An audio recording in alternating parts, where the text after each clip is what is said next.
And do you see other companies doing this? Do you see any common mistakes that companies do when talking to their customers on the website? What are Oh, some common things? oh yeah. Well, don't get me started. So, like I'm a buyer. So I buy a lot of products, especially software, and most of the time when I start my evaluation journey and stuff like that, I land on the website of a company, of course, maybe first touch point, maybe not. And the biggest mistakes is like scrolling for 2 hours and still not understanding. Yeah, but what do you do? Like generic statements and generic copy that is just marketing jargon. We impact your bottom line. Yeah, thank you. I hope you're done.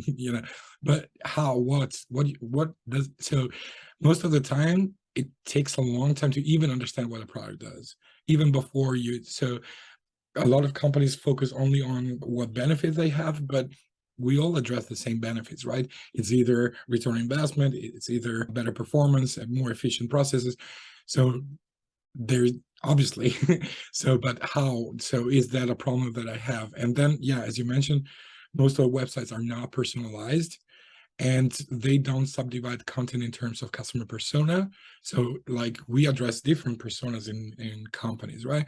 And that's why we're also, by the way, launching new pages that only talk about specific pain points of customer personas. But the idea is I have lots of content which could be relevant for a sales rep, but it's not, relevant for the marketing team, right? So if your product is valuable for multiple customer personas, the content needs to be adapted. And the biggest mistake is you really need to understand what my issue is, right? So generic problems, we increase, I don't know, for a marketer could be we support you with, lead pipeline volume generation, whatever.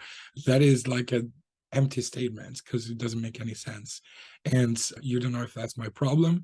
And obviously everybody says the same. So it's not personalized at all. So no generic jargon, as my advice is really go straight to the point. We do X by doing Y, and we want to achieve Z. Let's work together, maybe check out, and then customize your content based on customer persona and pain points. So do you have this problem? Click here. Do you have this problem? Click here. Because it's like the customer journey is a lot easier if you feel like, oh yeah, that resonates with me. What is your solution for it? And do I believe you? That's the next step. But but at least, and obviously the other mistake is a lot of companies, they just randomly use their gut feeling to gauge, some kind of like potential pain points and stuff like that. And they are very broad, generic, and vague. Just spend your time, do your homework, like interview your customer person a lot, like at least between, I don't know, 30 to 60 interviews with personas that might have that problem, and actually collect their words, use their words and their lingo, and also their yeah, their concerns, address their individual concerns.